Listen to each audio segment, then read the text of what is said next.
Yeah. Like, I don't know what they're talking about, but like I always see them somewhere else that should have them done. Ready? Yeah. I have a lot of opposites.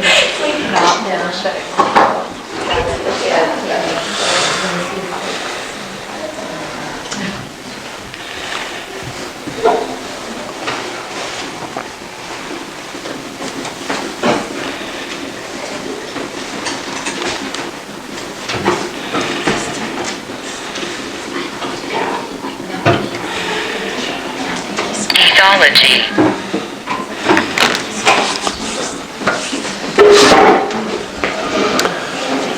بسم الله الرحمن الرحيم الحمد لله والصلاة والسلام على رسول الله أشهد أن لا إله إلا الله وأشهد أن محمدا عبده ورسوله صلى الله عليه وعلى آله وصحبه أجمعين. My dear brothers and sisters, Assalamu alaikum wa rahmatullah. I understand that some of you are Farsi and Pashto speakers, but I speak English because of the rest, so please forgive me for that. Alhamdulillah, this is the third session of our class about the existence of God, Allah subhanahu wa ta'ala. In the first class, we used a very logical approach and a common sense approach to see if God exists or not. Aside from religion, what does common sense say? What does logic of human beings say if they use it? And we concluded that there are all kinds of evidences for the existence of Allah based on common sense and based on logical conclusions and inference and based on expert witnesses that have existed throughout history, because expert witness is a very important concept in science and in social sciences. We always use that in the court of law and everything else about the history. When we study history, it's all based on expert witnesses. We were not there to see what happened, but we believe everything that we hear about the history of America, history of everything else, because of the expert witnesses. So we reached the point that yes, definitely God exists, and we do not need a physical evidence for existence of God to convince ourselves that God exists. Physical existence is not needed because we accept many other things based on logic, based on a reason, and we don't have to see things, we don't have to touch things in order to believe things. In fact, that is the trait of animals. Animals only believe in something that they can see or they can touch or they can hear. They cannot think, oh, there's a possibility that now something could happen to me. Animal cannot think about that. Animal only what they see, what they hear, they react towards that, and they have all these instincts that react. So human beings who are looking for physical evidence, they are bringing down themselves to the level of animals. That unless I see something, unless I touch something, I'm not going to believe it. While Allah has given human beings the brains and this great kind of traits that human beings can go beyond physical evidence and they can understand many things based on logic. And all the time in mathematics, we accept things based on logic. In chemistry, in physics, in science, we all study certain things and we make conclusions based on those equations, based on those logic. So we reached a point that yes, Allah exists, and then we reached a point that in order to study God, in order to understand what God wants from us and why He created us, and in order to get the answers for many other important questions of life, we must depend on Allah Himself.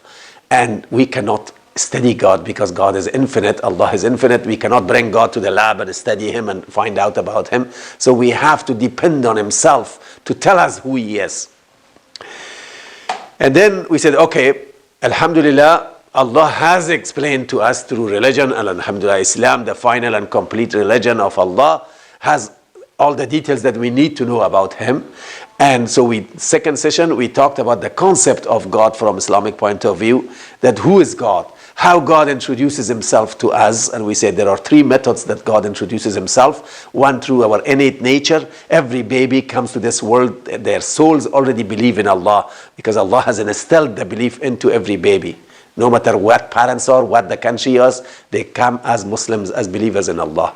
And then the parents take away that belief if they are not practicing Muslims, or if they are not, good Muslims, or they are non-Muslims. They take away that belief from the babies and make them something else. But at the age of puberty and onwards, when the person becomes adult, Allah creates this urge to re-examine life, to re-examine everything and to question everything. And then Allah gives them opportunities to find out the truth themselves. They don't have to depend on parents anymore. Until they become adult, they are dependent on parents, but after that they become independent and they start to make their own decisions in every aspect of life. And Allah wants everybody to make their own decisions, because in the Day of Judgment, they will be alone, asked, they will not be accepted, their reason will not be accepted that, oh, my parents were in this faith, my society was in that faith, that's why I followed it. That's nonsense from logical point of view, because most of the children who become adult, in 90% of their lives, they follow their own decisions. They follow very little from parents after that age. But then when it comes to religion, they can blame the parents that, oh, because of my parents, I went to this religion or that religion. So everybody is accountable for themselves to find out the truth, think about Allah, to find out the teachings of Allah, and to try their best to follow those teachings. So that was the concept of God from Islamic point of view, that who God is, why He created us, and what is, how does He describe Himself, all of that. And then in this class now, we are moving to a very important other related topic, which is the scientific view and the value of science, the relationship of science with religion, especially with Islam. Because if you remember in the first class, we spoke about the claims of disbelievers in God. Those who say God doesn't exist, one of their excuses usually is that there's no scientific proof. Since there's no scientific proof, I'm not going to accept God. Show me some scientific proof, then I'll accept Him. So now that is the theme of this class, to address that specific question, that is it possible that we can have a scientific proof for the existence of Allah? And because of that, we're going to introduce quite a bit of topics.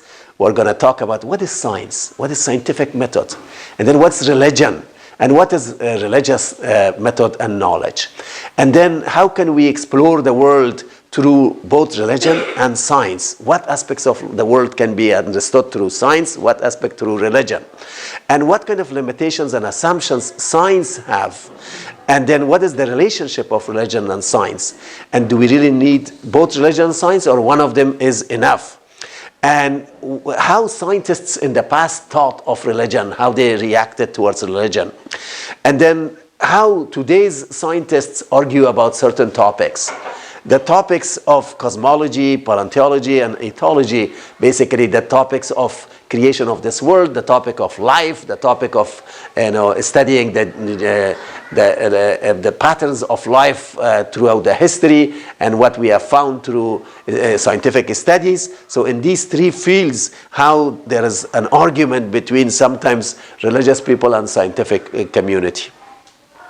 And then what is the worldview of Islam and religion versus the worldview of science, if those scientists who do not believe. And then how the clash happens, where the clash happens, what's the real cause of clash between scientific views sometimes and religious views. And we will talk about certain philosophical views of science, such as scientism, materialism, and naturalism, which are philosophical views, not science itself. And then we'll talk about those two areas that have been argued about in the last century or so, the Big Bang and the evolution in creation of the universe and in creation of life, human beings. And then we will talk about the creation of world and life and human from Islamic point of view, from Quranic point of view, and how Quran looks at science and how Quran explains these topics. And then we will compare the knowledge, the ilm in Quran and the ilm in science. The knowledge, the nature of knowledge, what kind of knowledge Quran gives, what kind of knowledge science gives. And then we'll look at Quran with so many examples of scientific knowledge in it. That's very eye-opening, that how could 1400 years ago, those kind of things that now we are just discovering have been already discussed in Quran, and how could we overlook it, and how could we not pay attention to that while we are living in the age of science and technology. And then we'll make our conclusions. I hope we will have enough time because we're already starting late. So inshallah, we'll try our best to cover as much as possible, and the remaining of it you can also read yourself. Okay, so since we're talking about science and religion, what is science? Let us start to share some basic definitions. For example, Webster's New College Dictionary says, science refers to a system of acquiring knowledge. It's a system. Science itself is a system that puts together the knowledge. And it uses two principles, observation and experimentation. A scientist would make observations in an organized manner, and after seeing some patterns in certain data that they collect, then they bring it to the lab and experiment it, and then they develop some theories based on that, and then they try to verify it and all of that. So the term science is referred to the organized body of knowledge that's collected. We average people, we just look at something and go, say, oh yeah, I saw this. But a scientist would look at something for days and weeks, and they will put instruments to measure every data so they can monitor every little changes throughout time. So at the end of the week, for example, or the month or the year, they can make some conclusions. That's the basis of science development, observation and experimentations. These are the two principles. And any area that is studied systematically through an organized methodology, that is usually science. Another definition that vocabulary.com gives, science is the field of study concerned with discovering and describing the world around us and observing and experimenting. So finding out about the world around us, what is inside us, what is around us, the methodological study of this is science. Okay? So these are some basic common definitions that the dictionaries provide. Now, what is scientific method? Scientific method is the process of bringing data, collecting data, and analyzing data, and synthesizing data, and making even sometimes conclusions. That's the definition of vocabulary.com. And it's basically the search for certain patterns and certain laws and rules that a scientist can observe in collecting the data. And based on those patterns, they develop an hypothesis, and then they experiment it in the lab. Then they try to collect some more evidences around it, and then they develop a theory based on that. And then they try to test that. And not only they want to prove what, but they want to disprove also the theory, that if they can disprove it before they can make their conclusions. And so they use different models of scientific methods and processes to study anything and to explain the phenomena of the nature, phenomena, the life. Now, scientific knowledge is usually a set of measurements, and it is quantitative. It is always quantity. And the scientific knowledge does change over time and through changes, because scientists, they observe new things and then they change their data. And scientific focus science usually focuses on the consistency, not on truth, quote unquote. They just, as long as anything is consistent, that is good enough for them. Whether it is their observations, they want to make sure that they're consistent, and the prior knowledge that they have based their theories based on it, and also the explanation of those observations should be consistent. That's the key thing for a scientist, to always look for consistencies. So now that's science and scientific knowledge. And then coming to religion, what is religion? Religion, a simple definition that we can give, it's a way to God. It is a methodology to God. It's a way of life that gives you the process, the lifestyle, that how to live. And more technically, it's an institution that connects three topics: topic of God with human life and the world, the rest of the world. These three topics are the main topics that religion explains and is supposed to explain the relationships. And the religion also is an institution that helps us to answer certain questions, such as who we are, why we are here, what is right and what is wrong, and how we should live. So religion is based on certain beliefs that you develop, and then those beliefs will be substantiated by actions. So it's a set of beliefs and a set of actions. So what is religious knowledge then? Religious knowledge is something that comes through revelations usually. Through revelations, supposedly everything should be based on revelations. But some religions, they also have holy writings, they have authority, they have certain groups and leadership that they can write, and then that's considered as authority. In Islam, we only, if anything doesn't have basis on revelation, we will not accept it as a religious basis. It must have some connection with revelation from Allah, from God. But in other religions, they would have all kinds of writings by leaders, scholars, and they look at them also as an authority. Religious knowledge is not obtained through measurements like science, and it comes in a qualitative manner. And it's not tentative. It is not something that, like in science, to a certain degree and a certain time, we always look at things as tentative, and we should. But until we are really proving everything and repeating and verifying. But in religion, it is an absolute, usually, a piece of knowledge. And believers usually have full confidence and trust without the need to verify them, because they trust the belief in God, and then they trust the knowledge that comes from God. Now, in order to understand the world around us, we usually ask questions as we grow up, when we become adult, and we cross age of childhood. We start to ask questions from parents, from everybody. Questions, simple questions such as, why the sun rises and sets? Every day it rises and it sets at the end of the day. Or when will it rain? How I can find out when it was raining? Or why it is not raining? Or how can I stay healthy? Or why is there a universe? Or why do people suffer? Or how can we live in peace? And what's the purpose of life? So you can see a combination of different questions that some of them can be answered with one source, and some of them can be answered through another source. But these are all basically areas of life that to make sense of the world around us. And these three areas are supposed to provide the answers: religion, science, and philosophy.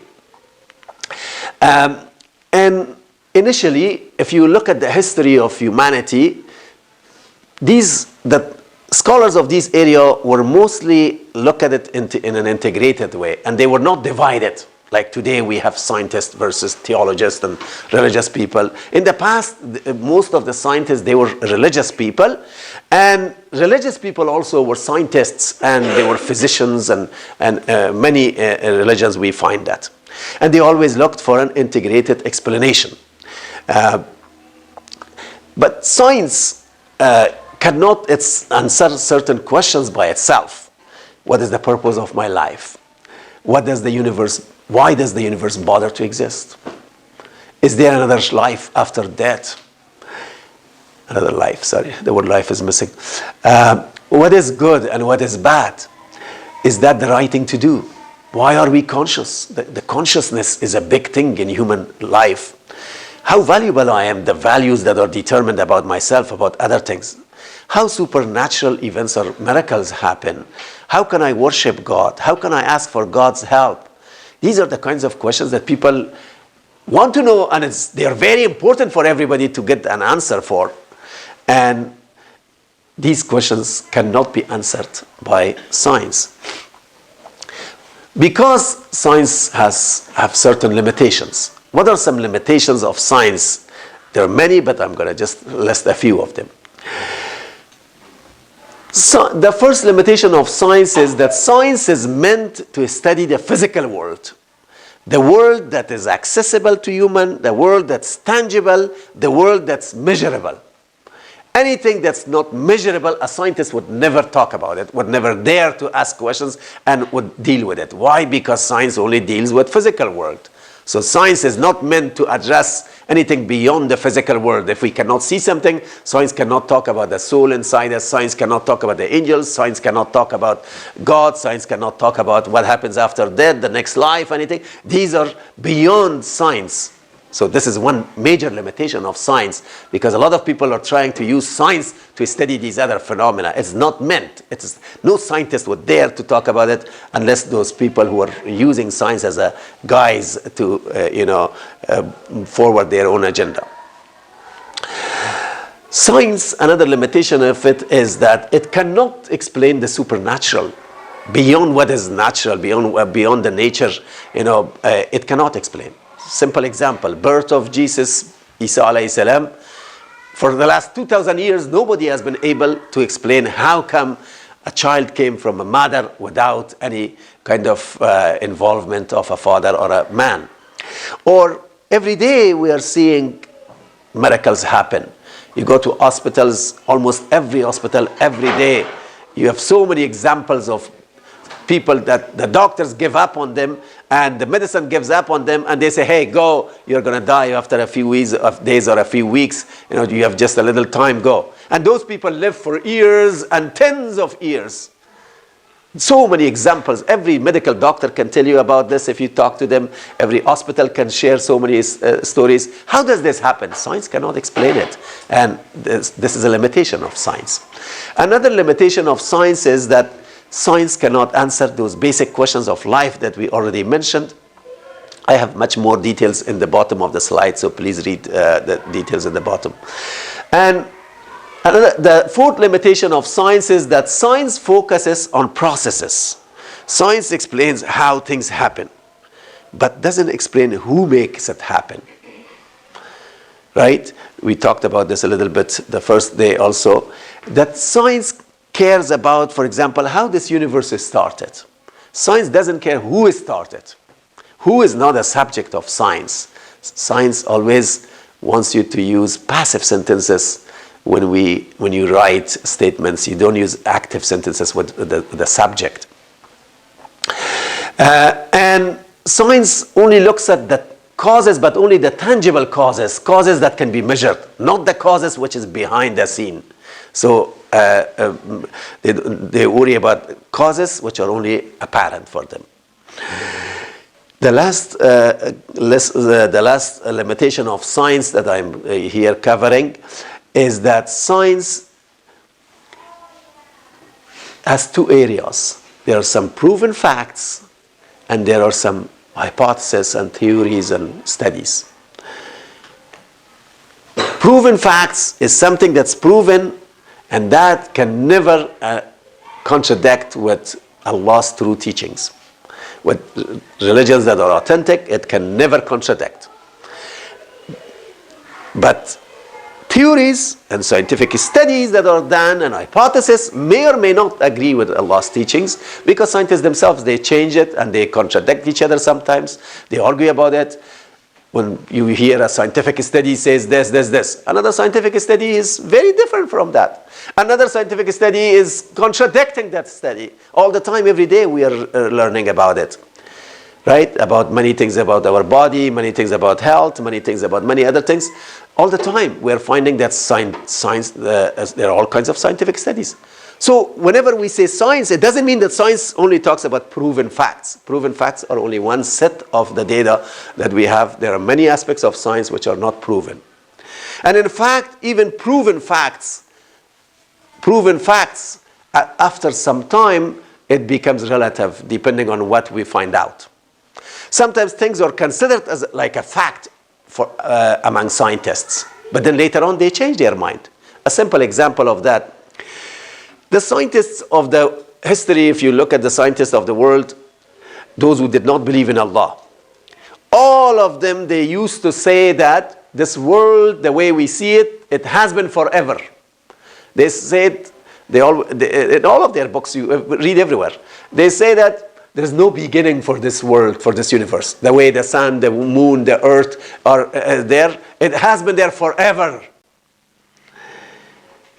And as soon as Big Bang theory came on the table, Now all of them changed. If they are alive, they change their books, and many other scientists now they are changing all those other books. Oh no, there is a beginning for this world, because Big Bang explains that there is a beginning of the world.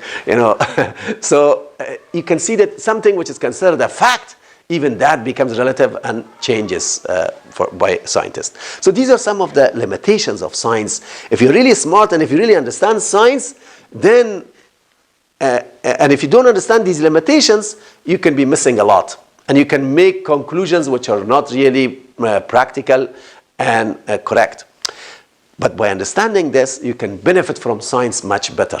You can really use the science in proper context, and you can talk about science in smarter ways that a lot of people ignore.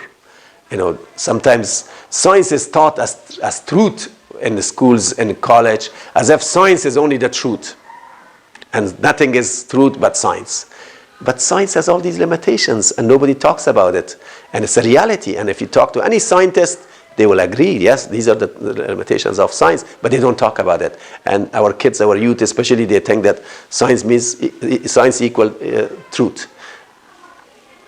That's why they're asking, where is the scientific proof for God? And if there's no scientific proof, I'm not going to accept it. Also, science has certain assumptions that for the study, they have to make those assumptions, and without those assumptions, they cannot move forward. What are those assumptions? They assume that this nature is uniform and consistent, and they assume that the natural laws are stable. In order to move forward, they have to have these assumptions, otherwise they cannot go forward. They cannot make any theories or if this is not stable. For example, they study gravity, they study the weather, what's going to happen in the next 2-3 days. So they look at the patterns of the clouds, they look at the wind, they look at certain measurements, and then they predict that it's going to rain tomorrow or this and that, right? Now, if they assume that no, all of a sudden this could change, and all of these patterns will not work the same way tomorrow that the way it has worked yesterday, then everything is broken in terms of scientific theories, in terms of predicting the future or anything. So they assume that everything will stay stable and uniform, and based on that they are making. But Allah can anytime change that pattern and that consistency. But in fact, Allah made it easy for us to study the world by making the laws of the nature consistent, so we can really get the access and control of certain things in our lives. And science usually does not ask questions about these assumptions. Is it really stable? Is it really consistent, the laws of nature? And there's no way for science to prove that yes, that's because they just look at certain things that have happened, but there's no way for future that they can guarantee that this will not change.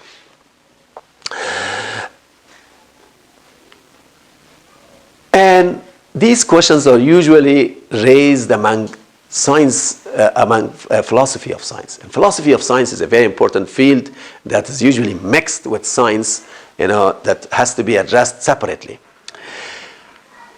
Also, science should not and does not concern itself with existential questions, with metaphysical implications that can be drawn from natural order they study. They see certain things that they cannot understand and they cannot explain. So they will not even mention it in science, because that will make questionable a lot of their already things, whatever they have stated and they have developed. Science also cannot explain morality. What is good for me, what is bad for me? Can you go and ask scientists to really find out what is good for me, what is bad for me? What is right, what is wrong? The fight about abortion, right? Until today in America and Western world, they're always arguing about it, whether it is right or wrong to do abortion. Science cannot explain. Science can only explain what happens to the fetus and what is the growth and development and this and that. They cannot explain whether abortion is right or wrong. And whether to stop that fetus development, this is all determined by what? By religion, by morality, by cultural and social norms. So science cannot explain morality. That's a very important area of life. Also, science cannot explain the values that we attach to certain things. The value, for example, which of the flowers is more pretty? Can scientists do any kind of a study and say, people, there's this? No, I myself decide whether something is pretty in my eyes or not. And there's no necessarily common pattern that all of us will like the same thing and will say this flower is pretty. Or which smell is worse, a skank or a skunk cabbage? It depends on people's judgment, individual judgment, and there's no way that science can determine that. These values are usually measured or answered by culture, by people, by religion. And in fact, Albert Einstein said, science can only ascertain what it is, but not what should be, and value judgments of all kinds outside of its domain remain necessary. So you see one of the top scientists of recent times, that how he explains that science cannot go beyond that to explain the value. So we can easily see that we need, sorry, yes? How do we know, how does value, how is it related to religion? How values are related to religion, that's the question. Religion sometimes tells us that, for example, the value of your prayer is so important. That you get so much rewards from it, you get so much results from it, you get so much benefits in this world and so much in that world. So now then, once you understand that, it becomes really valuable to you to offer the prayer. Or to fast, or to be kind, to help other people, to give charity. So they all become valuable because of teachings of religion. Right? So we see that human beings need both religion and science. And let's do an exercise and answer which field will answer these questions. For example, how are atom bombs made? Science can answer that. Okay, good. Should we make atom bombs? Should we make? Religion. This is a question of science or religion? Religion. Religion can answer this question, right? Okay. How does the human organism function? Science can answer that. What is the meaning of human existence? Religion. How does internet work? Science. Is watching a natural scene enjoyable? Can science answer that? Other things, including religion, right? Values. But can't you say that there's desires and the dopamine receptors in the brain is, creating some stimulation? So that would be the study, the ethology, the study of animal behavior and what the pleasure points are.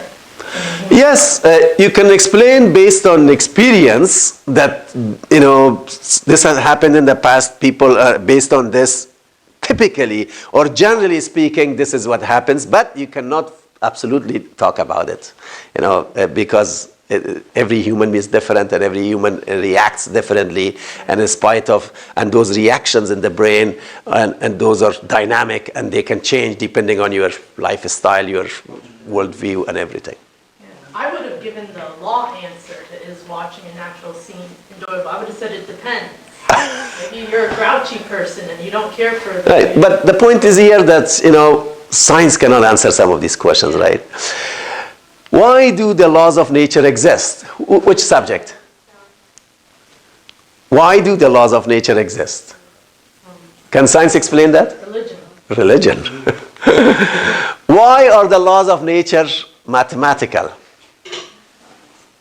You can go on and on from a scientific perspective, but the answer is infinity, so it's religion. Yeah, but it brings a very important point to your attention, that, look, there's not a simple answer here. And there is also, scientists would give you certain answers, but these answers also can change later. Well, I said the answer is infinity. So Right. you said God is infinite. You told us that. Yes, exactly. So God. So we need to appreciate both religion and science, and one should not be used against the other. In fact, from Islamic point of view, we'll come to know later that Islam wants you, in fact, all of this comes under Islam. So Islam gives you guidelines to not only use the specific teachings of religion, but the teachings of religion invite you to study the world in a scientific way. Now, a lot of times people think that, oh, science is always objective, but religion is not objective. And that's not correct. It's a myth. It's a big misunderstanding, sometimes, or misconception that sometimes people propagate. Why science is not always objective? Because both science and religion is basically to find out about the world around us. And both include human activities. When human activities are included, you cannot be totally objective. There are all kinds of parameters from human attitude and human thoughts that can affect it. And usually they do not mention it, and it's underemphasized. Also, the issue of how we relate to everything else and we encounter, that can be subjective. Even in science, based on the scientists' lifestyle, based on the scientists' beliefs. Sometimes you will see 2-3 different scientists who make different conclusions looking at the same thing because of their prior knowledge or prior background. Now, what is the relationship of religion and science? Academics and philosophers and many others have tried to see the dynamic between religion and science. And some scholars, or many scholars, have agreed that there are 4 possible relationships between science and religion. One is a conflict, that they say that, hey, one is correct, the other is incorrect. So some people make this conclusion when they talk about religion and science. Another group of people, they say that, look, science is independent, religion is independent. They do not affect each other. And they're completely different. The third model is a model of dialogue, that they say, there are some common areas that overlap between science and religion. So let us study both, and we can benefit from this, we can benefit from that, certain things. So there should be a dialogue between the 2 fields. And the fourth view is the integration, that basically you look at science and religion from the same lens. And this is actually view of Islam. Islamic view is that everything should be looked at from the same lens, and everything comes under Islam, science and religion. But other religions, depending on their religion, they may tell you any of these, like Christians and Jews, usually they talk about the second model and the third model. Some others, they look at it as a conflict. Especially those people who do not believe at all, they look at it all as a conflict. So these are some very important possibilities that have a lot of details, but I don't have time to go through all of them. And I have given some details in the bottom, but there's much more. And I'm giving you some references at the end to read about these materials much more if you're interested. And as I said, scientists in the past had a different view than current scientists or contemporary scientists. Galileo, Kepler, Newton, Maxwell, all of them, if you study their lives, if you study their views, it is quite different from the current scientists. For example, Louis Pasteur says, science brings man nearer to God. Through science, I can learn and I can become closer to God. The more I study science, the more I study the world, and the closer I become to God. Joel says, it's evident that an acquaintance with natural laws means no less than an acquaintance with God's existence therein expressed. So when I learn about science, it is not less than just when I learn about religion. Both of them will take me towards God. Albert Einstein said, I want to know how God created this world. So this is an inquiry that helps me to learn about the world. And this is a scientific inquiry, but at the same time, it's a religious inquiry for me. He also said, when I see all the glories of the cosmos, I can't help but believe that there is a divine hand behind it all. I can't dismiss that, there must be a divine hand. He also said, there is no necessary conflict between science and religion if the nature of religion is properly understood. If the nature of religion is properly understood.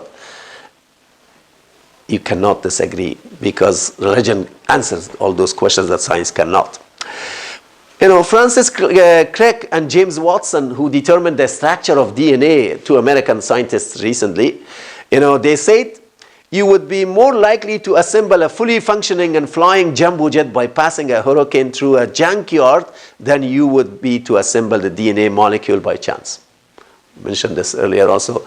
That basically they are saying that if a hurricane passes through a junkyard and somebody says, wait a minute, as a result of that, a fully functioning jumbo jet was made. They say, we can accept that, but we cannot accept that this DNA was made by itself.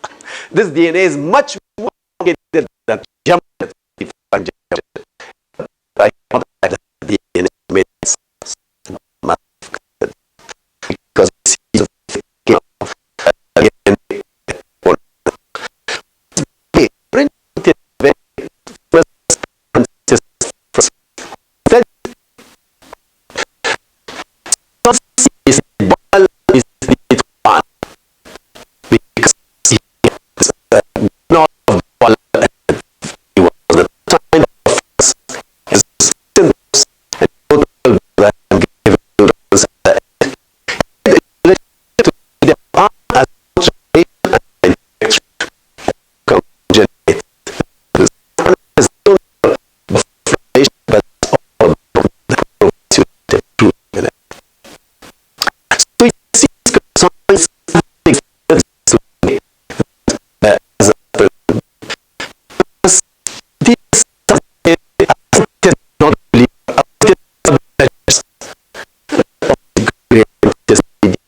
No. Yes. Alhamdulillah, thank you. Time for it.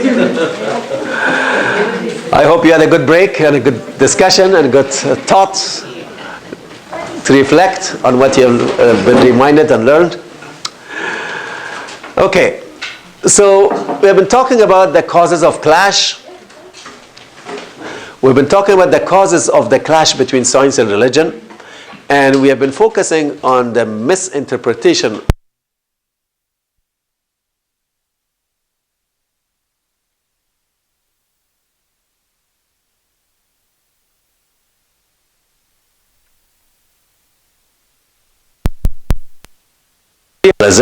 that have been used against science. So claiming that only those things that can be measured or can be observed through a scientific method are real and everything else is unreal, that is not really scientific. That's not scientific that these people are using. They also have certain positions. They are saying that, look, we can explain things through science, anything. How? It's a believer would say that, look, how the world is created to serve human beings. Look how the food is prepared through the nature, through the earth, how the rain comes so regularly, how the sun comes to the earth so regularly at a certain temperature, how the moon gives certain light in the night and the tides of the oceans are in sync with the phases of moon, and many other things. A believer, when they look at the universe, they can see the relationship of life and world, and they can see that how the world is really meant to serve human beings. But those scientists who are using naturalism and materialism, what is their response? They say, oh, benefits of nature to human life is accidental. Accidental, not intended. How could something be accidental that for millions of years the sun and moon have been working so consistently and properly, and everything in the nature, how the earth became fertile to produce food for us, how animals were created to produce food for us, how the water came to the earth and created all these plants, and how the oxygen was determined to be at certain level on the earth, how the gravity keeps things on the earth and puts everything together. Everything that you study in the universe tells you about a intentional design so that the world supports human life. But they're saying it's an accident. It's accidental. And when you say, what is the purpose of life? They say there's no special meaning for life. You just live a life, whatever kind of life you had, then you live a life and then you become dust at the end and that's it. How does that make how does this make life meaningful? And they say nature works on its own without a transcendent creator. But when you look at the nature, sun is just a piece of land like earth. So how sun produces all this heat and produces all this energy, and how sun is distant in such a specific distance from the earth, so it brings enough heat to keep us warm but not to burn us, enough light to keep us, we can see each other but doesn't make us blind. How could you make such a conclusion? It is not acceptable by common sense. It's not acceptable by logic of human beings to make these kind of conclusions. And because of those kind of thoughts, they conclude that there is no God, there is no angel, there is no good and bad. Good and bad is you define yourself. There are no non-physical realities, and no ultimate meaning to the purpose of life, and no life after death, and no heaven, and no hellfire. You can see that how ignorant those decisions and conclusions are. And they try to sound like intellectual, and they try to fool people that we are really intellectual and we know religious people are really people of backwards, and they are religious because they don't know science, because they don't know knowledge. So can you imagine the value of judgment here? Can you imagine that how poorly judgments are made here?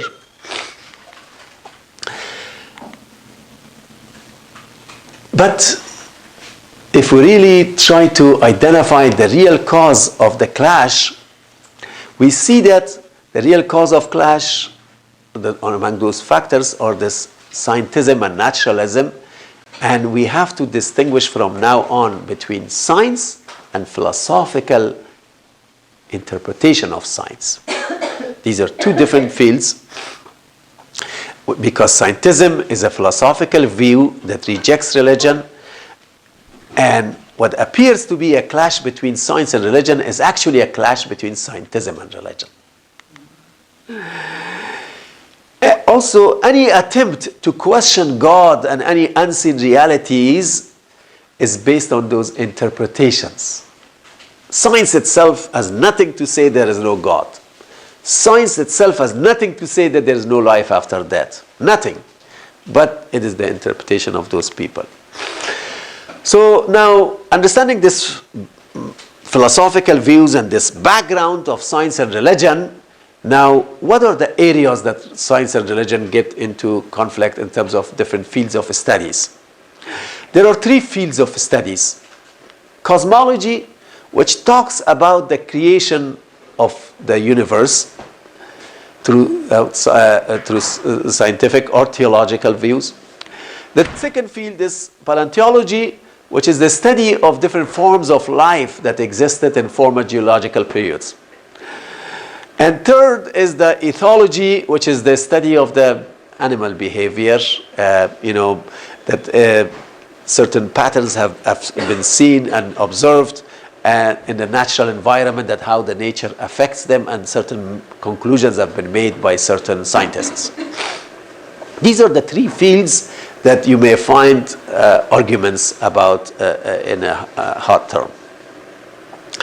And what are the views presented on these areas that we will study, inshallah? About cosmology, before we present those views, is the universe finite or infinite in terms of extent and in terms of content? Humanity has been trying to answer this question all along, and until today they are trying to explore this question. Is the universe eternal, or does it have a beginning and ending? So with Big Bang now they are agreed that there's a beginning, but with the ending still they don't agree. Was the universe created? If not, how it got here? If universe was created, how this creation was accomplished, and what we can learn about the creator of this universe? What are the laws of nature and the constraints of nature and physics that we study? Are these laws byproduct and these are just accidental there, or these laws were designed by someone to learn about natural laws and everything? How do they relate to the support and development of life when we study human life, animals' life, plant life? Is there any knowledgeable existence beyond the known dimensions of the universe? And will the universe continue to expand forever, or it will end at some point? So these are the very important questions in cosmology right now that are being studied and addressed, and all kinds of views have been presented by scientific circles. To get an idea about the size of the universe based on the current data that we have, just to get an idea, because we're talking about the universe or the creation of the universe. The distance from the Earth to the Sun is 93 million miles. 93 million miles that we are receiving every day, all the light and the heat. The distance between Earth and Pluto is 4 billion miles, that based on the measurements that have been done so far. The distance, the number of stars in our galaxy, we have 100 billion stars that have been discovered so far. The distance to the nearest star has been measured 25 billion miles. And the distance between the Earth and the edge of the galaxy is 600 quadrillion miles. And the distance to the farthest galaxy, 80 octillion miles. Actually, it's like, can you imagine? Get an idea. And to make it more understandable to you, I have come up with this. Look at the Earth like a cricket ball, and the moon like a ping pong ball, about 10 feet away, this much.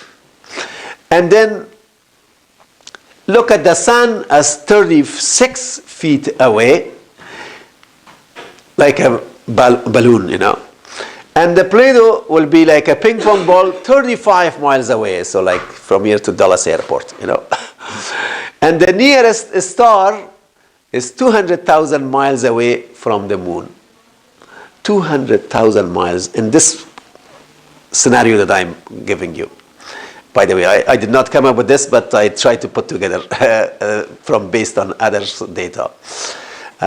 And the edge of our Milky Way galaxy, which is our galaxy, is the orbit of Jupiter, one of the planets that we know in the solar system. And the farthest galaxy will be 625 trillion miles away in this scenario. Now imagine what kind of universe we are talking about. So when you get an idea about the size of the universe, now you can talk about the creator. And you can also talk about, is it possible that this universe with this kind of size was created by itself? There are different worldviews in life. What is worldview? Worldview is those belief systems and those paradigms that influence our answers to very important questions of life. And worldviews determine the differences between science and religion sometimes. So there's a religious worldview and there is a scientific worldview. The religious worldview says, especially Islamic worldview, that God is transcendent, meaning God is above any physical measurements. You cannot talk about the height of God, about the weight of God, about the color of God, about any kind of physical characteristics that we give to finite creatures. We cannot ascribe them to God who is transcendent, who is infinite. And God is independent of the universe. He is separate from the universe. Some religions like Hinduism say everything is part of God, but Islam says, no, wait a minute. God is separate from the creation because the creation can do anything wrong. It's not God who did wrong. It is people who are separate, the universe separate. If any problems are defect in the universe or in the people, it is not defect in God. If you put them together, then that will be defect. So God is independent and separate from the universe. And God is the one who created this universe and continues to expand it. That's what Quran says. And God has created also the forces of nature, the sun, the moon, the earth, everything. And God has also created the laws and the processes for nature that we study.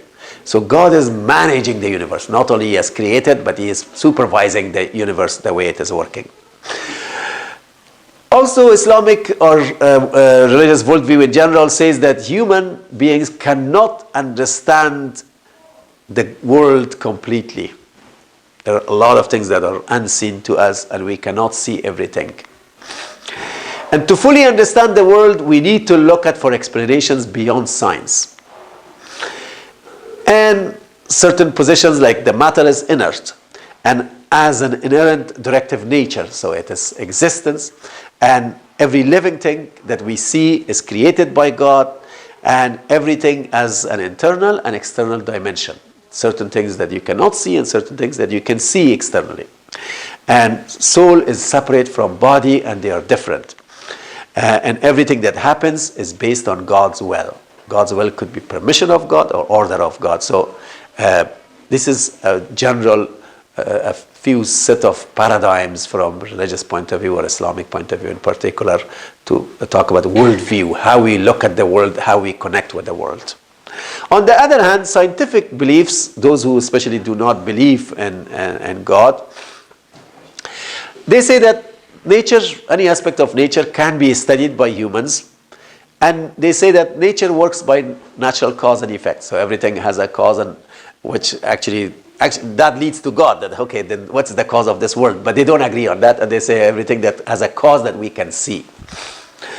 And they say every natural phenomena is measurable and observable and repeatable. So that's their view. And for explanation of anything, we need measurements and we need experiments, they say. And this kind of, you see these paradigms that it's understandable for studying science, but it's not agreeable to make conclusions on the data.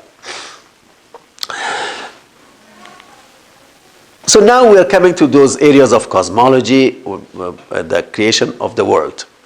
So scientific view says that this world was created as a result of Big Bang. So the theory of Big Bang basically says that a massive explosion took place at one point, and this universe was made. Basically, that there was a dense matter, very small, tinier than the needle hole, that this was exploded, and it went every direction, and the gases, and they made planets and everything. And as matter collided with each other, it formed all these stars and planets and formed into galaxies. And they are still moving apart, and the universe continues to expand. How did they find out about this? In 1929, for the first time, with certain powerful telescopes, they detected some radiation that showed this event has happened. But according to Big Bang, they are saying that the world, this universe, was created 14 billion years ago. And the process took many millions of years to complete the process of creation. And the process appears to happen through natural laws. So this is basically the main tenets of Big Bang theory. Now, what is religion, or specifically Islam, say about the creation of the world?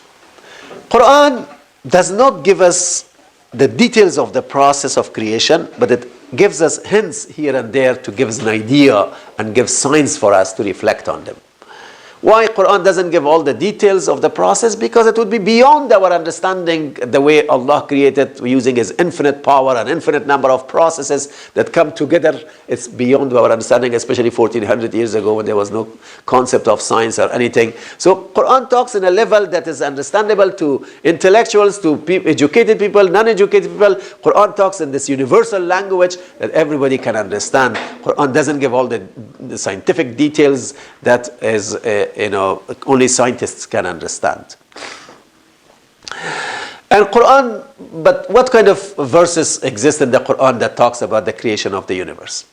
Quran says, أَوَلَمْ يَرَ الَّذِينَ كَفَرُوا أَنَّ السَّمَاوَاتِ وَالْأَرْضَ كَانَتَا رَتْقًا فَفَتَقْنَاهُمَا وَجَعَلْنَا مِنَ الْمَاءِ كُلَّ شَيْءٍ حَيٍّ أَفَلَا يُؤْمِنُونَ. Quran says, those people who did not believe or do not believe in God, don't they think about this universe, that this universe was one mass joined together, and we ripped them apart. We ripped them apart. So that's the closest thing to that kind of explanation is what? Big Bang. That Big Bang says that all of a sudden an explosion took place, so and the planets were formed. So Allah says that I had the sun, moon, earth, all of them together as one mass, and I ripped them apart. Can you imagine this kind of statement 1400 years ago when there was no talk of science or anything, that Quran explains?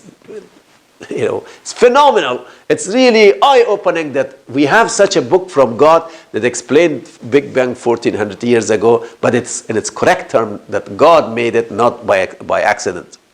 And Quran also says another scientific statement, وَجَعَلْنَا مِنَ الْمَاءِ كُلَّ شَيْءٍ حَيٍّ, that we have created every living thing from water. And now, only recently, we have learned that every life comes from water. And if we're looking in other planets, we're researching to see if there's life possible. What are we looking for? Water. If we find water in any planet, then we can say, oh, we can live there and people can live there and there must be life there. So Quran said that 1400 years ago that all living creatures come from water. أَفَلَا يُؤْمِنُونَ? Do they still not believe with all these facts of scientific facts 1400 years ago said in this book? Could this book come from a human being who did not even know how to read and write 1400 years ago? Open your eyes to Quran. This Big Bang was understood because of the expansion of the universe that was measured through telescope, that the stars are moving apart and apart. And until today they cannot explain, science cannot explain why the universe is continue to expand. But Allah said it 1400 years ago. وَالسَّمَاءَ بَنَيْنَاهَا بِأَيْدٍ وَإِنَّا لَمُوسِعُونَ. That we are the ones who built the heavens with our power, and we are the ones who are continuously expanding it. موسع وسعة توسعة, you know, where I'm expanding the universe. Allah said it, that I'm expanding the universe continuously. Subhanallah. Say Subhanallah. And Quran further tells us that after Allah created certain parts, the universe was in a state of dukhan. Dukhan means smoke.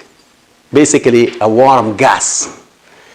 And that's what exactly the space science right now tells us, that the universe was in a gaseous state. And Quran said that 1400 years ago that this world was in a gaseous state. And Quran also talks about 6 days or stages or periods of creation of the universe. وَلَقَدْ خَلَقْنَا السَّمَاوَاتِ وَالْأَرْضِ وَمَا بَيْنَهُمَا فِي سِتَّةِ أَيَّامٍ وَمَا مَسَّنَا مِنْ لُغُوبٍ. That we have created the heavens and the earth and all of them in between in 6 periods. Because the yawm in Arabic not only just means a day, but it also means a period of time. So in 6 different periods, God created the whole universe because of a logical sequence that first something has to be created, then something else has to be created. This, we don't understand it in science yet, that 6 periods, we have not been able to understand those 6 periods, but hopefully someday will become clear. Quran also talks about the natural laws, how Allah created the natural laws. Allah says, فَقَضَعُنَّ سَبْعَ سَمَاوَاتٍ فِي يَوْمَيْنِ وَأَوْحَى فِي كُلِّ سَمَاءِ أَمْرَهَا. وَأَوْحَى فِي كُلِّ سَمَاءِ أَمْرَهَا. We revealed to each part of the heaven a law. We revealed to them amraha, how it should work. The process that, for example, earth, how it should move around itself, how it should move around the sun, what kind of speed, what kind of orbit, what kind of gravity, what kind of oxygen. We gave all those laws to every part of the universe. So as universe is all in a state of submission to God. Everything is following God's teachings. Whatever God told the sun to do, they have been doing it. Sun has been doing it for millions of years. And whatever Allah said to the earth, it has been doing it for millions of years. And everything. But Quran doesn't give the age of the universe when it happened, the process details. Why? Because Allah wanted human beings to discover the nature. And Allah wanted to make this life exciting for us, so that every day we discover some new things about the nature, and we talk about it and we say, oh yeah, new things, the science says this and that. So that human beings also try to be active, striving for finding out the realities of the world in every generation and every age. That's why Allah left it for us to discover. But gave us some enough hints and signs in the Quran. So this is what Islam says about the creation of the world in general. Quran also talks about 4 steps in creation and designing and planning. It's very interesting. One of the surahs that we all read, especially in Witr, if you read, that Allah says, سَبِّحِ اسْمَ رَبِّكَ الْعَالَى الَّذِي خَلَقَ فَسَوَّى وَالَّذِي قَدَّرَ فَهَدَى. Allah speaks about 4 stages here. خَلَقَ فَسَوَّى قَدَّرَ فَهَدَى. Very beautiful, very interesting. Look at this in 2 sentences, short sentences, how much Allah talks about. 4 stages that glorify the name of your Lord, The Most High who created, first He created, then He optimized it, فَسَوَّاهَا, who predetermined, and then He predetermined certain things that has to work based on certain laws, and then He guided. So what are these 4 steps? The first step, some Muslim scholars like Hayub Ahmed and others have studied these 4 stages. And this is, the creation refers to the first step such as Big Bang, creation of RNA, DNA, single cell organisms, and so on. And the second stage, which is optimization, فَسَوَّى. Allah has mentioned this on creation of human beings, creation of the universe, everything. This is the optimization process that could have taken long time to stabilize everything in the universe, in the world, and everything. And then the third stage is predetermination, which is basically all those things that we study in chemistry, physics, and biology. So these are the things that Allah determined, predetermined. Like, how should water be made? 2 molecules of hydrogen with 1 molecule of oxygen should make water. In what temperature water should turn into ice? In what temperature the water should turn into gas? So everything that we are learning through physics and chemistry and biology, Allah predetermined that. So that's not going to change. It is predetermined, the parameters of the universe. The parameters inside us also, how should the heart work? How should the lungs work? These are predetermined. We have no choice on functionalities of our organs in the body. And Allah predetermined all of that. Qaddara. And then last step is guided. Then He provided guidance to everything. To animals, certain instincts He provided that they can act upon it. For human beings, Allah gave certain guidance that they can find out themselves, and He's also sent some additional guidance to human beings. So all the revealed guidance, all of them. Subhanallah, if you just think about these 4 stages, that how Allah has made it possible for human beings to understand things and to continue to study the world, the universe, their own bodies. Do you follow? Did you understand these 4 steps? I'm going to quiz you. Okay, so that's Big Bang now. And Big Bang, we looked at it from the scientific point of view and then from Islamic point of view. What does it say about the creation of the universe? Now, what about the creation of life, human life, because there has been evolution that people have been talking about. You know, Darwin was a scientist who lived in this age between 1809 to 1882. He studied the nature and he studied the plants and animal life, and he concluded that there are changes in species over time. And he made certain observations about the changes that happen through adaptation, termination, and even distribution and vestigial structures that take place in in animals. And he developed a theory of a process of natural selection, that certain things naturally after some time they stay and some of them will be dying and gone based on certain things, survival. You know, so natural selection is one of the mechanisms of evolution that based on random variation, that certain things, he says that randomly certain animals or certain plants, will continue to stay and some of them will die. And there will be different kinds of struggles going on for survival of these different creatures, he says. And a very few of them can survive, many of them will die and go away. And the ones who could survive, they are the ones who are best adapted to the local ecology and environment. And so he calls it survival of the fittest. And he says that these adaptations that take place, they have been passed from one generation to the next generation of those animals that could survive. Now, evolution has been discussed in science, and most of you have taken classes in high school and college to talk about it. But there are a lot of unsolved problems that people don't talk about evolution. And this is a scientific view of those who have studied evolution. What is the source of variations and improvements? what is the source that makes things differently in different creatures? Could it be random mutation? Could it be randomly happening? Or something else? How it's coming through some order if it is random. Random should be random results. But there are species that are going and continuing with certain consistencies. Also, how does speciation occur? How come new species all of a sudden come? And the problem with macroevolution. Microevolution is, yes, it could happen, but macroevolution, to change from one species to another, like if you say that animals were turned into human beings, how could that happen?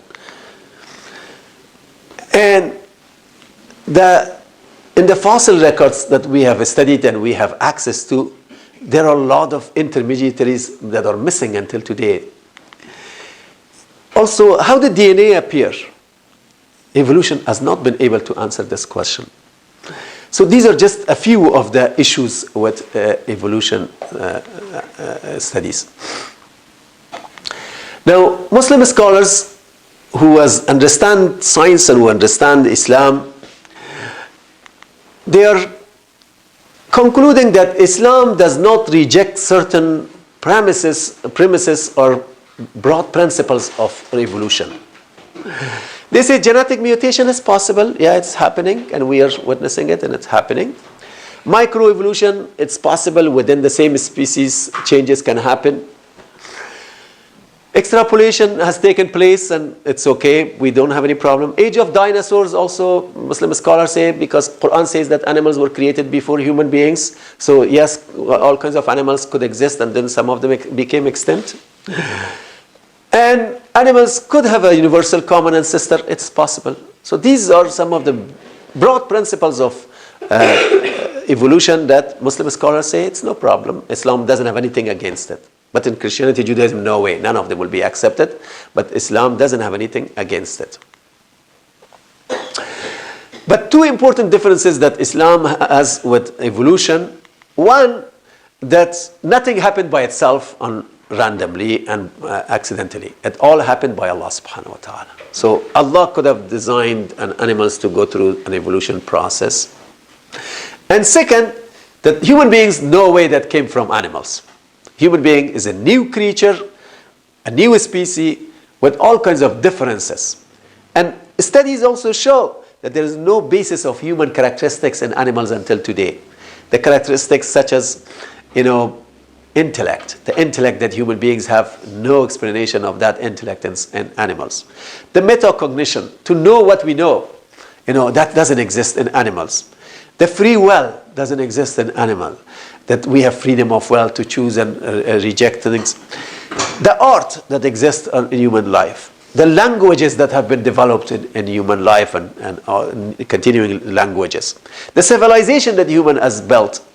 The Renaissance, the Reformation, all of this, there's no trace of any of them in animal life. So how could you say that human being came from animals? When you study all the languages, the linguists and scientists of language, they all conclude that all languages came from one language.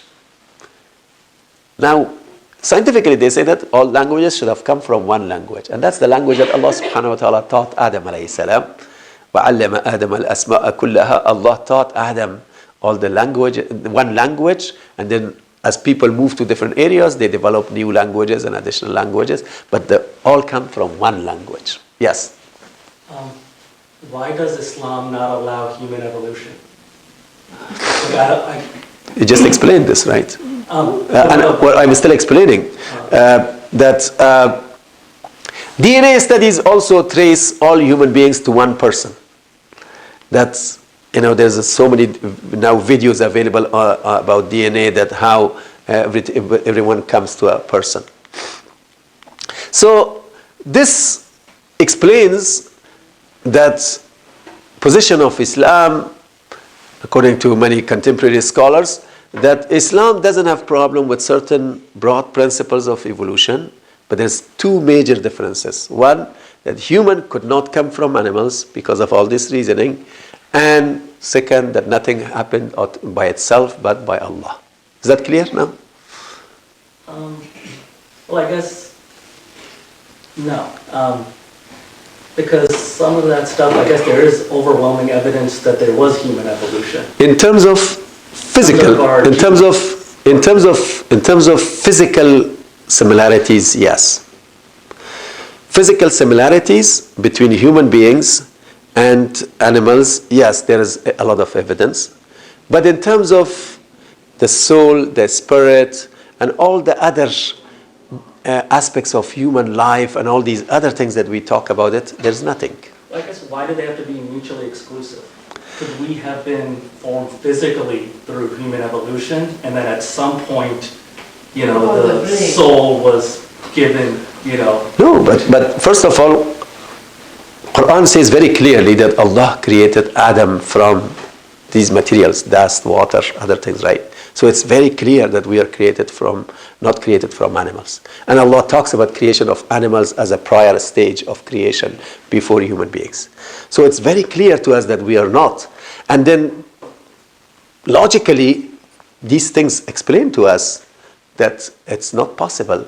Yes, physical similarities in terms of DNA and many things. Why not? Allah is the creator. He could make similar all the creation that He created. He could give the same DNA to an animal, to a human being. He could make it 98%, 99% shared and common. That's Allah's decision. He can do it. But He can do two different species, and He can create both species separately. Right? So physically, you cannot prove or disprove it. You follow? Yes. Can I say something? Please. Also, with regards to evolution, there's a Turkish scholar, Harun Yahya. He has adopted the name of two prophets to himself, and he has done a lot of studies. One of his famous books that I think we should read is called The Deceit of Evolution. And in that one, he points out how there are certain groups of materialists and the other people that you mentioned who even put together, they even take bones of the, whatever they find, and they fix them up in a way, that will correspond to a certain stage of ape coming to a human being and things like that. And that is not true at all. And even Darwin himself, as far as I know, he never said that the evolution could be from one species to the other one. It's like Dr. said, it's a microevolution, which is evolution within the same species. So really, the science has not proved at all. Yeah. And that's why still to this day it's called the theory of evolution. It's not a law. It's not a fact. So that thing is not a fact. Yeah, and beyond many other scholars in the last few decades, much more deeper studies have been done on this phenomena. Okay, now, so this is the view of evolution, and then what does Islam say about human life? So Islam talks about Adam alayhi salam and his mate Eve. يا أيها الناس اتقوا ربكم الذي خلقكم من نفس واحدة وخلق منها زوجها وبث منهما رجالا كثيرا ونساء. That all human beings, be conscious of your Creator, of your Lord, the one who created all of you from a single soul, and from that soul He created its mate. And from that created all other generations of humanity, because He gave reproduction ability to that Adam and Hawa, and they get married, and all other human beings came as a result. And Allah explains that how He has established the process of reproduction and procreation in human life, so human being can continuously create different generations. And also how Allah has given a language and knowledge to human beings, the intellectual basis for human beings to develop knowledge and to discuss further and further. And Allah explains in the Quran and Islam that human being is a very unique creature. Because of three things, human beings are unique. First, because of intellect and conscience that human beings have, that no creature has it, like that degree and level. And second, because of additional knowledge that Allah sent to human beings through prophets. And third, because of freedom of will that human beings have. That this is how we can find out This is what we are given by Allah, and this is the authority, the choice that we make all the time, the decision-making power. And these three features can give us the best potential to be the best of the best, but also we have a lot of limitations. All kinds of potentials, all kinds of limitations. I don't have time to go through all of this, but please read. So all kinds of limitations and weaknesses that human beings have in terms of health, survival, happiness, affection. We're all dependent on certain things: air, water, sleep, food. We're all subject to sicknesses. We all have psychological issues such as fear, anger, despair, depression. Or we have limitations of sensory perception. We can only see so much. We can hear so much. We have limitation of our minds, that we can think of certain things. We have limitation of knowledge. We have limitations realized through growth and compared with future generations, when we know that 50 years later what would the people would know, and they will laugh on us while we think we are the best and we are the most advanced. And also human beings have limitations because of vulnerability to two sources of temptation. One, we're from within, that we get all these impulses and low desires, and one from outside, from Satan, Shaitan, and followers of Shaitan. So these are also very important limitations of human beings. If we understand these limitations, then we understand that we need guidance of Allah. Because of these limitations, any conclusion that we make can be subject to question, and so we need, especially the certain aspect of knowledge of the world, we cannot get unless Allah tells us and gives it to us. And human beings have been so much potentials that they can do many things, but Allah made human beings similar to animals in terms of physical structures. And in terms of desires, we're similar to animals: eating, drinking, sleeping, many things. But in terms of spirituality, Allah made human beings like angels, that we worship Allah, we can feel the closeness of Allah and all of that, and we obey Allah. And in terms of wrongdoings, Allah made us similar to jinn. The jinn, especially disbelieving jinn, that they do all kinds of wrong things, shaitan. So we have similarities to jinn, we have similarities to angels, we have similarities to animals. Now, depending on which of these we want to develop, and what kind of lifestyle we choose, we can become worse than animals, we can become better than angels, and we can overcome shaitan or become a follower of shaitan. You follow? That's why Allah says, لَقَدْ خَلَقْنَا الْإِنسَانَ فِي أَحْسَنِ تَقْوِيمٍ ثُمَّ رَدَدْنَاهُ أَسْفَلَ السَّافِلِينَ. We have created human in the best of forms and molds. We have given them the best potential, but also they can bring themselves and become the lowest of the low, lower than any other creature. We have this huge range of choices and options. We can be the best of the best. We can become the worst of the worst in the universe. We can become the most beneficial creatures in this world, and we can become the worst and most harmful creature on this world. We have all this. Also, physical similarities to animals is a test of faith. That do people conclude that, because we're similar to animals, we came from animals? Allah allowed this to happen so that people are judged based on what kind of decision they make. Just because they see similar things, so they conclude that, they came from them. And in many other things. Christians, Jews, when they see some similar things in Quran, instead of concluding that God is the one who sent book to Jesus and Moses, and God is the one who sent to Muhammad, they conclude that Muhammad must have copied Quran from Bible, just because they see some similarities. You see how lowly people think because they see similarities. Instead of thinking a little higher, that if it comes from the same source, why not similar? He could make it identical, he could make it similar, he could make many things. But he explains that they are different, and I have created them differently. And Quran has, lots of scientific knowledge. There are 700 verses of Quran that are related to cosmology and related to nature and universe and life. That can be considered 700 scientific verses. And a common theme in Quran is that every natural phenomena is a sign of God.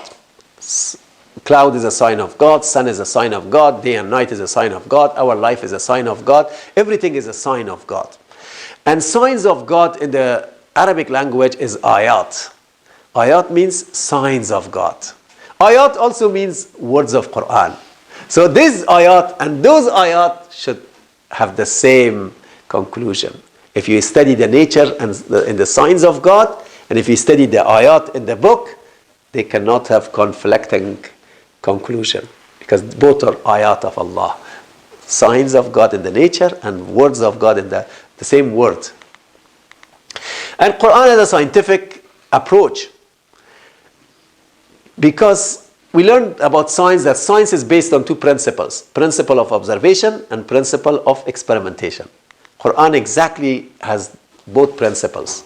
Quran makes us to observe all the time. Quran, قُلْ سِيرُوا فِي الْأَرْضِ فَانْظُرُوا كَيْفَ بَدَأَ الْخَلْقِ. You human beings, Allah says, go and travel in the earth and see how the creation started.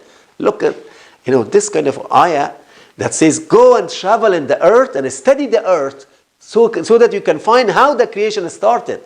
So this kind of inquiry, this kind of order of Allah led to what? It led to archaeology, to study the earth. It led to geography, to study the geography. It led to all kinds of studies about the geology that we learn. All these sciences came as a result of this kind of order that Muslims followed exactly. أَفَلَمْ يَنْظُرُوا إِلَى السَّمَاءِ فَوْقَهُمْ كَيْفَ بَنَيْنَاهَا. Don't they study this universe, how we have created? Go and study the space. Allah orders Muslims and everybody. So you see that what kind of scientific approach Quran has, that wants Muslims and followers of Quran to go and study and make observations. And then Quran also gives us experimentations. Quran, for example, talks about the honey. يخرج من بطونها شراب مختلف ألوانه فيه الشفاء للناس. Quran says that from the belly of the bees, I produce for you a sweet drink with different colors. And that is shifa, it as healing for people. Now anybody with medical sciences and medical background, when Allah says there is healing in honey, they would be prompted to go do experimentation on honey. Wait a minute, what kind of medical benefits honey has? So you see, Quran leads to experimentation also. Another verse, Quran says about iron, that how God sent the iron down to the earth. And Quran says, وَأَنزَلْنَا الْحَدِيدَ فِيهِ بَأْسٌ شَدِيدٌ وَمَنَافِعُ لِلنَّاسِ. That there is so much benefits in iron for you. And when you really study iron, and human beings, anybody who has scientific thinking, anybody who has industrial engineering thinking and mechanical engineering thinking or any engineering thinking, they will say that, oh, God says there are lots of benefits in iron. Let me experiment. And they molded the iron, they have different temperatures, and you see today how much of transportation, how much of weapons, everything is made from iron because of that kind of prompt. So Quran makes you do observations and experimentations, both principles of science. You see how Quran has this scientific approach. And also Quran has no contradiction between science, scientific facts, but can be differences between scientific theories but not scientific facts. So I have to conclude quickly. Now this is also important, that when we talk about knowledge in terms of what comes from science and knowledge that comes from Quran. So this is my last slide, I have to stop. Please distinguish the two. Science is based on acquired knowledge of human beings with all kinds of limitations, while revealed knowledge is based on the knowledge of Allah. Allah is the perfect and human beings have all kinds of limitations. So first of all, you should know the distinguish between what Quran says and what science, if you see any conflict. Second, revealed knowledge is a confirmed knowledge about facts and realities, while science includes both proven facts and hypotheses. So science has some of them changed theories and some of them proven facts, but Quran is only confirmed. Quran doesn't talk about ilm unless something is already confirmed that's available. Quran doesn't call theories ilm. Revealed knowledge has broader scope, covering the knowledge of physical world.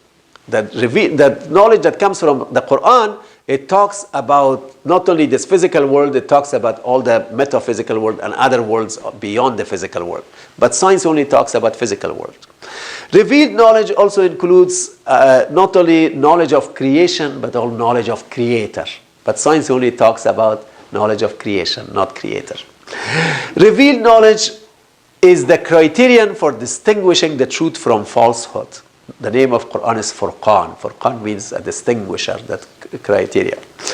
And considering all of these limitations of science, whenever we want to compare Quran and science, we have to make sure that we are comparing science with Quran and not the other way. We're not comparing Quran with science, because Quran is already facts and built-in facts, and already with basis coming from a perfect source. But science is coming from human beings who can make mistakes, anything. So always compare science with Quran, not Quran with science. Don't make science as a criteria to see if Quran agrees, but look at the Quran and look at the science. This is very important. Okay, so and I'm talking about some more limitations of science, that how Quran explains that science has limitations, and human beings, how they transgress the limitations of science, when they don't consider the limitations of science, and how advances in science actually is a sign and evidence of God. The more science advances, the more you should become believer, as Einstein said, and many other scientists. It's because anything that we learn, it should increase our closeness to Allah. And how scientific knowledge has been exploited by those materialist scientists, and Allah explains to them that كَلَّا إِنَّ الْإِنسَانَ لَيَطْغَى أَن رَآهُ اسْتَغْنَى. Whenever human beings learn a little bit, they become transgressors. They reach a point that say, I don't need God, just because I've read a few books, just because I know a little bit. And advances in science is also a test of faith. Sometimes Allah allows some advances in science to take place so that believers can be distinguished from disbelievers. So all of a sudden some news comes that, oh, now life can be created by human beings and we don't need this and that. So now Allah allows that to happen. Maybe one case, two cases, Allah will allow that to happen so that people are distinguished. Who is believer, who is disbeliever, who is using that as an excuse to justify his disbelief. And Allah explains all of this in Quran, subhanallah. And purpose of response to miracles, that why miracles happen. Quran gives explanation that why Allah sometimes changes the laws of nature to make miracles happen, to believe in prophets, and then all kinds of scientific knowledge in Quran, that Quran is full of miracles, but the biggest miracle of Quran is the scientific knowledge in the Quran, because this is the age of science, and we really have to pay attention to the scientific details in the Quran that make you wonder that how come 1400 years ago all of these things were said that now we are just discovering. So with that, inshallah, I will stop, and there's much more to read. Please read all of these slides. Last night I was traveling. I arrived 3:30 in the morning, and then slept only 2 hours, and then I sat down until 12 p.m. today to have a lot of more materials for you here in this presentation. May Allah accept it, and please read them critically and carefully, and come back with questions next class, and we'll talk about human sufferings, the other excuse for rejecting God, which is a major question.